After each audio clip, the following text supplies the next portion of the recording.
Hello friends, welcome to the new episode of my channel. আমি অরিত্র। এখন আমরা এই ভিডিওর মধ্যে কথা বলবো হচ্ছে সানি দেওলের জাট বলে ছবিটা ট্রেলার নিয়ে, যেটা রিলিজ করে গেছে একটু আগে। আমি ট্রেলারটা প্রায় 5 থেকে 6 বার দেখেছি। আমার ব্যাপক লেগেছে ভাই, ঠিক আছে, এবং আমি মারাত্মক এক্সাইটেড। আমি ছবিটার টিজার আমার ব্যাপক লেগেছিল এবং আমি প্রত্যেকটা এই যে রণদীপ হুডা যে আলাদা করে গ্লিমস বেরিয়েছিল বা বিনীত কুমার সিং এর গ্লিমস বেরিয়েছিল, ওগুলোর রিয়াকশন দিয়েছিলাম এবং সেখানেও আমি বলেছিলাম খুব প্রমিসিং লাগছে জিনিসটা।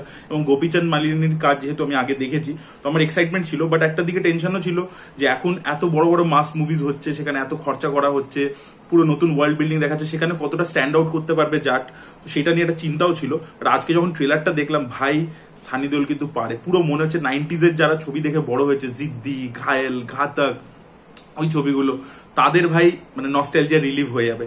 সেই 90s এর সানি দেওলকে যেন ফেরত পেলাম। এবং সানি দেওল আজও তার মধ্যে অরা, ওই স্ক্রিন প্রেজেন্স, ওই action, he was the OG action star. এবং সেটা সে আবারও এই ভিডিওটার মাধ্যমে মানে এই ট্রেলারে প্রুভ করে দিয়েছে যে he is the OG. Seriously বলছি, ব্যাপক লাগছে।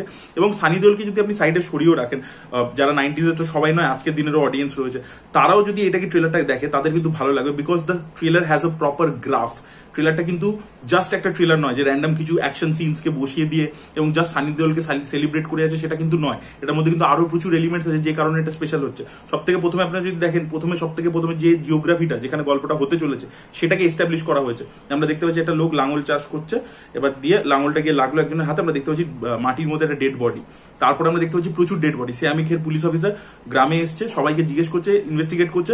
সেখান থেকে আমরা একটা বাচ্চাকে বলতে শুনছি রানা তুঙ্গা। সেখান থেকে আমরা রণদীপ হুডাকে দেখতে পাচ্ছি। বা রণদীপ হুডার কিন্তু আপনারা যদি নোটিস করেন, ট্রেলারের মধ্যে দুটো লুক রয়েছে কিন্তু। একটা কিন্তু তার বড় বড় চুলওয়ালা লুক, আর একটা হচ্ছে ছোট চুল। তো এবার হতে পারে রানা তুঙ্গা নামটা শুনে আপনারা বুঝতে পারছেন যে শ্রীলঙ্কার একটা নাম হতে চলেছে। তার মানে এই লোকটা ইমিগ্রেন্ট, বাইরে থেকে এসছে আর কি, রিফিউজি। এবার এখানে এসে প্রথমে সে স্মল টাইম কোনো ক্রিমিনাল ছিল, সেখান থেকে ধীরে ধীরে উঠে একটা বড় স্মাগলার বা ওখানকার গ্যাংস্টার, ওখানকার আর কি বিশাল বড় মানে গ্যাং লর্ড হয়েছে আর কি। তো সেই যে তার জার্নিটা, সেটাও কিন্তু থাকতে চলেছে। প্রথমে কিন্তু অ্যান্টাগনিস্টকে দেখিয়েছে, অ্যান্টাগনিস্ট কতটা ফেরোসাস সেটা দেখিয়েছে, সে কি কি ভায়োলেন্স করেছে সেগুলো দেখিয়েছে, তার রাজত্বটা, সেই জিওগ্রাফিটা, সেই সব কিছু কিন্তু প্রথমে এস্টাবলিশ করেছে। এবং আপনারা যদি গোপীচাঁদ মালিনীর ক্র্যাক বলে ছবিটা দেখে থাকেন, যেটা রবি তেজাকে নিয়ে সে করেছিল, সেখানে ভিলেন হয়েছিল সমুদ্রা গানে, কাটারি কৃষ্ণ নাম ছিল ক্যারেক্টারটা। তারও কিন্তু প্রপার একটা জার্নি দেখিয়েছিল যে সে স্মল টাইম ক্রিমিনাল থেকে কি করে একটা বিগ শট হয়ে উঠলো।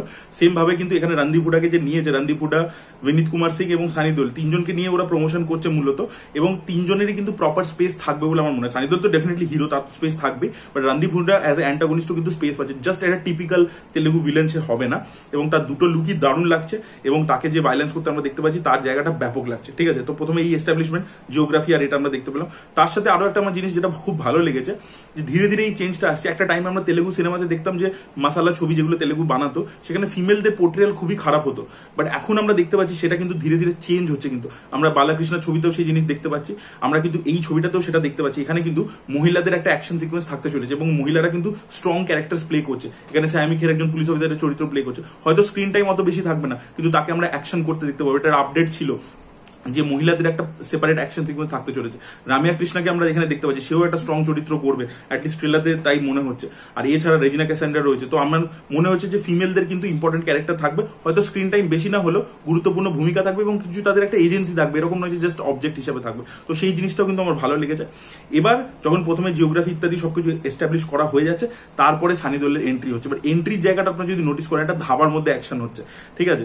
এবার সেখানে দেখবেন একটা প্রথমে যখন সানি দেওলের পাটা দেখাচ্ছে, দেখছি একটা প্লেট পড়ছে, সেই প্লেটটার মধ্যে ইডলি রাখা আছে, সাম্বার রাখা হয়েছে, মানে সাউথ ইন্ডিয়ান ডিশ আর কি। আর সানি দেওল ওই ধাবাটার মধ্যে লোকেদেরকে মারছে কি দিয়ে সেটা নোটিস করেছেন? যেটা দিয়ে লস্যিটাকে এরকম ভাবে গোলে না, দইটাকে ফেটায় এরকম ভাবে নিয়ে ভিতরে থাকে, ওইটা দিয়ে অ্যাকচুয়ালি ও মারছে। তো ও যেহেতু জাট, ও নর্থ ইন্ডিয়ান, ঠিক আছে, নর্থ ইন্ডিয়া মানে পাঞ্জাবিদের খাবার হচ্ছে লস্যি, সাউথ ইন্ডিয়ানদের এটা depiction. North Indian character south ইন্ডিয়াতে এসছে, তো সেটাকে ওইভাবে আর কি মানে সুপার ইম্পোজ করে দিয়েছে। আরো একটা সুপার ইম্পোজ আমার খুব ভালো লেগেছে, রণদীপ হুডা দাঁড়িয়ে রয়েছে এরকম ভাবে, পিছনে আর কি ক্রাইস্টের আর কি একটা মূর্তি। তো সেই জিনিসগুলো খুব ভালো লেগেছে। এবং সানি দেওল যেখান থেকে এন্ট্রি হচ্ছে, সানি দেওল একটার পর একটা ডায়লগ, তারপরে যে অ্যাকশন করছে, এবং অ্যাকশনটা ধীরে ধীরে যখন আমরা দেখতে পাচ্ছি, প্রচুর অ্যাকশন রয়েছে। 3-4 অ্যাকশন কোরিওগ্রাফারকে দিয়ে করানো হয়েছে, অ্যাকশনটা কিন্তু বিশাল স্কেলে রয়েছে এবং সানি দেওলকে ব্যাপক লাগছে। সানি দেওলের একটা সিগনেচার ছিল, যেটা আপনার 90s এর অনেক ছবিতে দেখেছে, যে সানি দেওলকে প্রচুর পুলিশ অফিসার একসাথে ধরে নিয়েছে, টানছে। এটা দেখবেন এখন সাউথের প্রচুর ছবিতে আপনারা দেখতে পাবেন, বা এখন হিন্দিতে অনেক হিরোরা করছে, বাট এটা সানি দেওল 90s এ খুব করতো, যে অনেকজন মিলে সানি দেওলের ঘাড়ে চেপে গেছে, ওকে টানছে বা আটকাবার চেষ্টা করছে, ও মারছে। দেখবেন ঘাতাকে এরকম একটা সিন ছিল, যে সাতোগো সাত মারুঙ্গা, এক সাত মারুঙ্গা, দেখবেন একটা সিন ছিল। তো ওইটা কিন্তু এখানে একটা এরকম সিন থাকতে চলেছে, যেটা পুলিশ স্টেশনের মধ্যে অ্যাকশন সিকোয়েন্স রয়েছে, যেন দেখছি সানি দেওলকে পুরো বেঁধে ফেঁধে অনেকগুলো হাবিলদার পিছন থেকে ধরে আছে, তাও কন্ট্রোল করতে পারছে না। আর এই সানি দেওলের ক্যারেক্টারটা এক্স্যাক্টলি কে, আমার তো মনে হচ্ছে এর আর্মির একটা কোনো ব্যাকগ্রাউন্ড রয়েছে, আর্মির ব্যাকগ্রাউন্ড রয়েছে, এবং সেখানে হয়তো সে নিজের কোনো সুপিরিয়র অফিসারের কোনো কথা শোনেনি, তাই জন্য তার কোর্ট মার্শাল হয়েছিল, তাকে জেলে পাঠানো হয়েছিল। জেলের মধ্যে আমরা একটা অ্যাকশন সিকোয়েন্স দেখতে পাচ্ছি। তো ছবির মধ্যে কিন্তু ভরপুর অ্যাকশন রয়েছে, এবং ফাইনাল ক্লাইম্যাক্সের অ্যাকশনটা একটা ডকইয়ার্ডে হতে চলেছে, যেখানে আমরা সানি দেওলকে বাজুকা ফায়ার করতে দেখতে পাচ্ছি, মেশিন গান নিয়ে ফাইট করতে দেখতে পাচ্ছি। তো পুরো জিনিসটাই ওভার দ্য টপ একটা মাসি লেভেলের মাসালা ওরিয়েন্টেড করা হয়েছে, বাট সানি দেওল সেটাকে কিন্তু কনভিকশন দিয়ে পুল অফ করেছে, বিকজ সানি দেওল এই অ্যাকশন বহুদিন আগে করে এসছে। তো সেটা এখন টেকনিক্যালি আরো বেশি গ্র্যান্ড হয়েছে, সানি দেওলকে ব্যাপক লাগছে, এবং অ্যাকশনটাও কিন্তু দেখতে দারুণ লাগছে, এবং ডায়লগগুলো দারুণ ছিল। এবং স্পেশালি ট্রেলারটা যেখানে শেষ হয়, সেখানে সানি দেওল যে ডায়লগটা দেয়, যে 2.5 কিলো কা হাত, ওই ডায়লগটাকে দিয়েছে, বা সেটাকে কিভাবে ওরা ঘুরিয়েছে, মানে ডেফিনেটলি ওটাকে ট্রিবিউট দিয়ে করেছে, বাট সেটাকে ঘুরিয়েছে এইভাবে যে 2.5 কিলো কা হাত ইসকা জোর নর্থ মে লোগো নে দেখ লিয়া, আব লোক সাউথ মে দেখেঙ্গে। ওই জায়গাটা ওই হাততালি দিয়ে দিয়েছি আমি, এত আমি মস্তি পেয়েছি ওই ডায়লগটাতে। ওই জায়গাটাও ব্যাপক ছিল। এবার দেখা যাক এদের দুজনের ফেস অফটা কিরকম থাকে, রণদীপ হুডা ভার্সেস সানি দেওল। এই ফেস অফটা যেরকম যতটা জমজমাটি হবে তত ভালো হবে। আমার মনে হয় স্টোরি খুবই রুটিন হবে আর কি। সানি দেওল ওখানে পৌঁছেছে, ওখানে লোকেদের উপর যা যা অ্যাট্রসিটি হচ্ছে সেটার ব্যাপারে জানতে পারছে। এবার এরকমও হতে পারে যে সানি দেওল ওখানে একটা মিশনের জন্যই এসছে আর কি, ঠিক আছে। হয়তো আপাত দৃষ্টিতে দেখাচ্ছে যে ও হয়তো জেল থেকে বেরিয়ে আসা একটা লোক, বা হয়তো আন্ডার কভার কপ হতে পারে, যে হয়তো ওখানে এসছে কিছু একটা করতে মিশন, সেটা হতে পারে। বা ওর খুব কাছের কোনো মানুষ, সে হয়তো গ্রামে গিয়ে মারা গেছিল, তার জাস্টিসের জন্য রিভেঞ্জ নিতে এসছে রান্না তুঙ্গার থেকে, সেটাও হতে পারে। দেখা যাক সেটা কি হয়। বাট এগুলো যাই হোক, এগুলো কিন্তু সবই আমরা টিপিক্যালি তেলেগু ছবিতে আগে দেখেছি। গোপীচাঁদ মালিনীর প্রেজেন্টেশনটা খুব ভালো হয়েছে। ক্র্যাক ছবিটা, সেটা যে প্রেজেন্টেশনটা ছিল, যেভাবে 3টে ভিলেনকে দেখিয়ে যেভাবে গল্পগুলো বলেছিল, এবং তার সাথে এন্টারটেনমেন্ট ভ্যালু ছিল, সবকিছু মিলে কিন্তু গোপীচাঁদ মালিনী কিন্তু ভালো কমার্শিয়াল ছবি বানাতে পারেন। আমার এখানে ট্রেলারটা দেখে খুবই প্রমিসিং লেগেছে। প্রপার একটা গ্রাফ রয়েছে, এবং এখন আমরা দেখেছি যে ফ্রেডি বলে যে চরিত্রটা অ্যানিমালে প্লে করেছিল উপেন্দ্র লিমাই, সেও রয়েছে। তো তার মানে একটা কমেডিও থাকবে বেশ ভালো। So really looking forward. ট্রেলারটা আমার ব্যাপক লেগেছে। আমি আমার এক্সাইটমেন্ট বলে বোঝাতে পারবো না। I am really looking forward to this.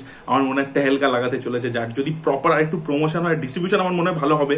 তার একটা কারণও আছে, বিকজ এই Maitri movie makers already Pushpa করেছে, আর ওরা কিন্তু হিন্দিতে এবার ছবি প্রডিউস করবে বলে ওরা কিন্তু টি সিরিজের সাথে টাই আপ করেছে।